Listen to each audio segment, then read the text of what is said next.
साहब IMF की team Imran Khan से मिलने गई ज़ुमान पार्क, क्या कोई गारंटी ली गई है खान साहब से? देखिए, IMF की टीम से मुलाकात हुई, बहुत अच्छी मुलाकात हुई। IMF ने पाकिस्तान को $3 अरब की 9 माह की एक ब्रिज फैसिलिटी दी है और PTI की नज़र में ये जो स्टैंड बाय एग्रीमेंट है जिसकी हमने तायीद की है, जिसको हमने सपोर्ट किया है पाकिस्तान की खातिर, क्योंकि हम इस नतीजे पे पहुँचे कि अगर इस एग्रीमेंट को सपोर्ट नहीं किया जाता तो डिफ़ॉल्ट का ख़दशा था, और अगर खुदा न खास्ता मुल्क डिफ़ॉल्ट कर जाता तो उसके बड़े मनफी माशी असरात होने थे। मुल्क अफरात ज़र जो है बहुत चढ़ा हुआ है, महंगाई बहुत है, और अगर खुदा न खास्ता डिफ़ॉल्ट कर जाते तो उसकी हद दुगनी हो जाती, हाइपर इन्फ्लेशन होती। अभी भी इन्फ्लेशन कम नहीं है, और जो बिज़नेस क्लाइमेट है, वो कॉन्फिडेंस तो पहले ही शैटर्ड है, वो फर्दर विशिएट हो जाता। तो मुल्क के मफाद को सामने रखते हुए तहरीक इंसाफ ने फैसला किया कि हम अपनी ज़ात और जमात से बालातर होकर पाकिस्तान और रियासत पाकिस्तान के मफादात को देखेंगे। गो हमारे जो हरीफ जमातें हैं उनका रवैया हमसे इसके बरक्स था। आपको याद होगा जब फैटफ की गुफ्तगू हो रही थी और पाकिस्तान की कोशिश थी, मैं उस वक्त वज़ीर ख़ारजा था, कि हिंदुस्तान हमें ब्लैक लिस्ट पे धकेलना चाहता है और हमारी कोशिश है कि हम ग्रे लिस्ट से बाहर आएँ। तो हमने कानून साजी और हमने एक ऐसा माहौल बनाया कि पाकिस्तान इससे बाहर निकले।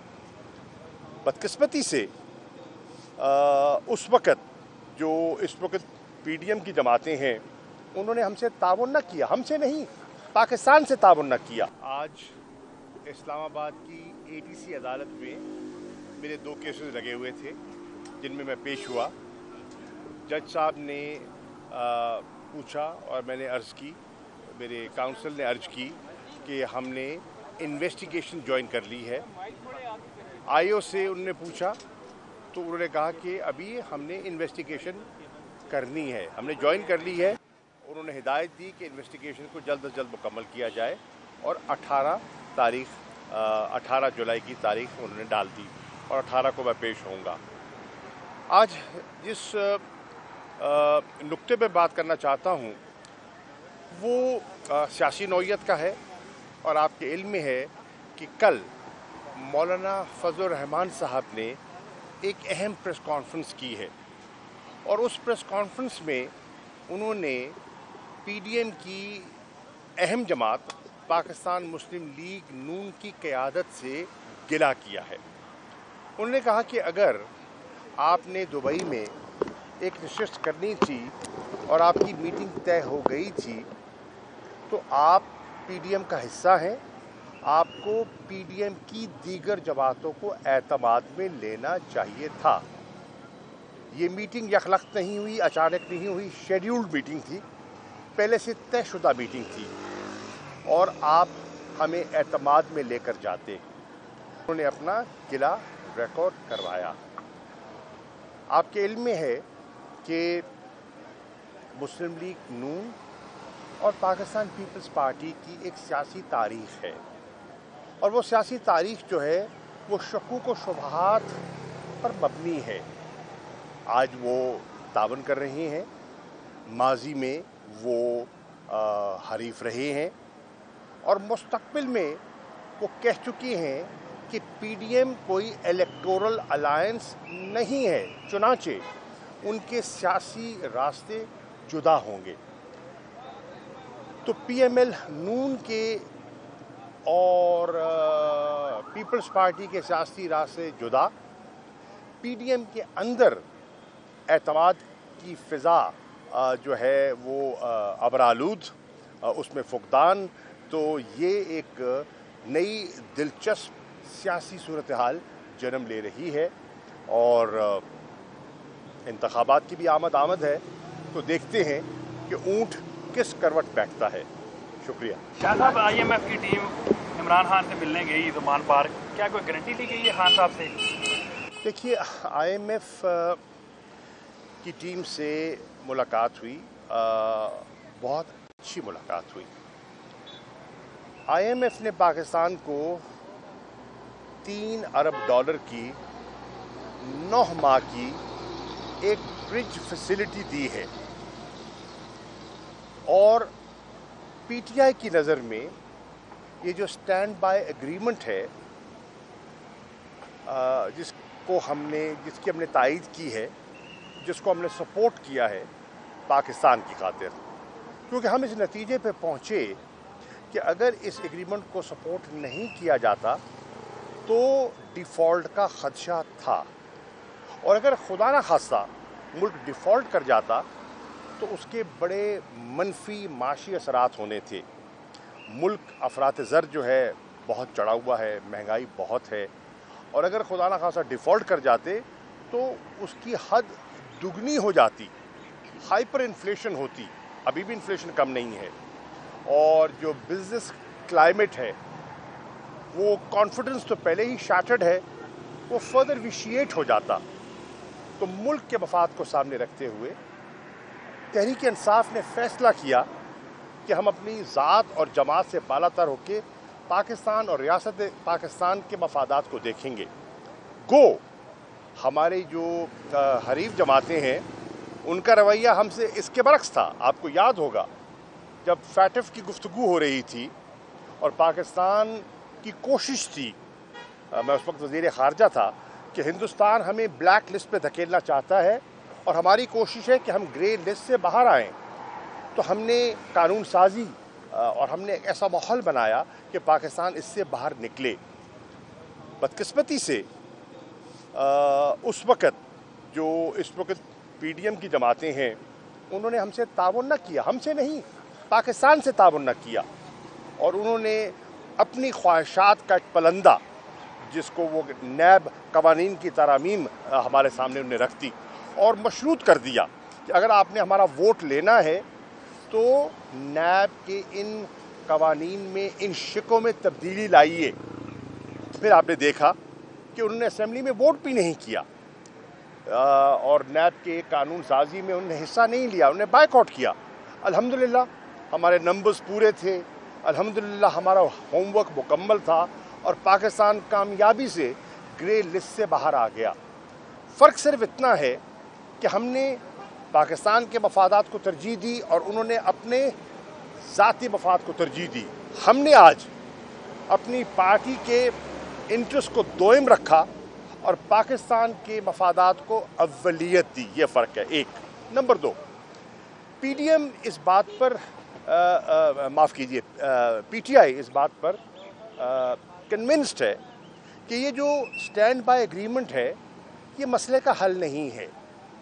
ये एक स्टॉप कैप अरेंजमेंट है और मसले का हल नहीं है।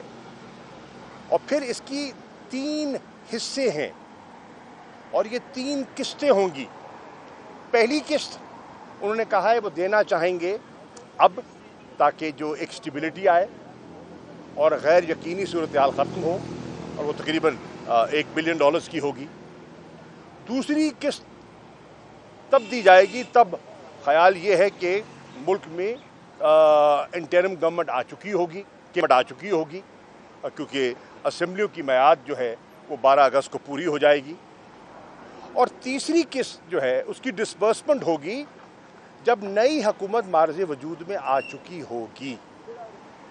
तो आप ज़रा एक देखिए, इसमें जो मुझे IMF की सोच दिखाई दे रही है वो ये है कि वो 3 गवर्नमेंट्स के साथ वो समझ रहे हैं कि उनको इंटरैक्ट करना पड़ेगा। और PTI एक सीरियस स्टेक होल्डर है पाकिस्तान की सियासत में, और वो समझते हैं कि तमाम जमातों को इस प्रोग्राम की ओनरशिप लेनी चाहिए, क्योंकि जिस किस्म के इकोनॉमिक रिस्ट्रक्चरिंग चाहिए वो नेशनल कंसेंसस के बगैर मुमकिन नहीं है। तो अच्छी नशस्त हुई, हमने अपना नुक्ता नज़र पेश किया। 2018 में जिस किस्म की मईशत हमें मिली اور اس کے بعد جو ہم نے یک بعد دیگر جو ہم نے اصلاحات کی کرونا کی انوائرمنٹ کے باوجود ہم نے جو اصلاحات کی جو پیش رفت کی وہ ان کے سامنے ہے. جو 6% گروتھ ان نے دیکھی انہوں نے اس کو نوٹ کیا اور آج وہ خود اعتراف کر رہے ہیں کہ 0.3% گروتھ ہوگی, یعنی کہ معیشت میں بگاڑ پیدا ہوا ہے اور معیشت سٹیبل دکھائی نہیں دے رہی. چنانچہ پی ٹی آئی نے قومی ذمہ داری کو نبھاتے ہوئے اس وفد سے ایک اچھی انگیجمنٹ کی اور آن دا ہول میں سمجھتا ہوں کہ ہمارا جو انٹریکشن رہا ہے IMF کے ساتھ بڑا پازیٹیو تھا. شاہ صاحب یہ بتا دیں کہ مودی سرکار نے ہمیشہ چاہے کشمیر کا مسئلہ ہے چاہے وہ شوبز انڈسٹری ہے, جب اس کے بعد یہ کھیل بھی آ گیا اس میں اپنی ایک جو گندی سیاست ہے اس کو انوالو رکھنے کی کوشش کی ہے. اکتوبر میں ورلڈ کپ ہے, انڈیا میں ہونے جا رہا ہے اور پاکستان کا ٹیم کا وہاں پر جانا ایک مسئلہ جو ہے وہ کریٹ ہوا ہے جس میں اب وزیر خارجہ بلاول بھٹو جو ہے وہ ایک کمیٹی بنائی گئی ہے جس کو لیڈ کریں گے. تو آپ سابق وزیر خارجہ بھی رہے ہیں, تو کیا مشورہ ایک تو دیں گے, دوسرا یہ جو سیاست مودی ایک گندی سیاست کھیل رہا ہے اس پہ آپ کیا کہنا چاہیں گے, تو کھیل میں بھی آپ انوالو کر رہے ہیں؟ بڑا مناسب سوال ہے آپ کا. بات یہ ہے کہ جی کھیل میں سیاست مت لائیے. ورلڈ کپ ایک بہت امپورٹنٹ ٹورنامنٹ ہے اور دنیا کی نظریں لگی ہوئی ہیں اور بر صغیر میں کروڑوں شائقین ہیں جو کرکٹ میں دلچسپی رکھتے ہیں. پاکستان کی سوچ ہمیشہ تعمیری رہی ہے. ہندوستان دیگر معاملات میں اگر یہاں آ سکتا ہے, اسپورٹس میں آ سکتا ہے, تو کرکٹ میں ہچکچاہٹ کیوں, یہ سوچنے کی بات ہے. بلاول بھٹو زرداری کی سربراہی میں کمیٹی بنائی ہے, فیصلہ وزیر اعظم نے کرنا ہے, لیکن مجھے تو لگتا ہے کہ فیصلہ تقریباً ہوا ہے. ایک جسے کہتے ہیں نا ایک اشک شوئی ضرور کی جائے گی, لیکن فیصلہ مجھے واضح دکھائی دے رہا ہے. لیکن ہندوستان کو ایسا نہیں کرنا چاہیے. اسی طرح مجھے یہ بھی دیکھ کر تعجب ہوا کہ اس وقت جو ٹویٹر نے گلگت بلتستان کو ہندوستان کا پہ شمار کر دیا, اس پہ مجھے حیرانی ہوئی ہے. اگر کوئی ایکسیس کرنا چاہے تو وہ مقبوضہ کشمیر اس کا بیس بنتا ہے. میں اس پر چاہوں گا کہ اس کا نوٹس لے, فارن آفس نوٹس لے, وزیر خارجہ اس کا نوٹس لے اور بتائے کہ پاکستان نے اور دفتر خارجہ نے اس پر کیا پوزیشن لی ہے. Thank you.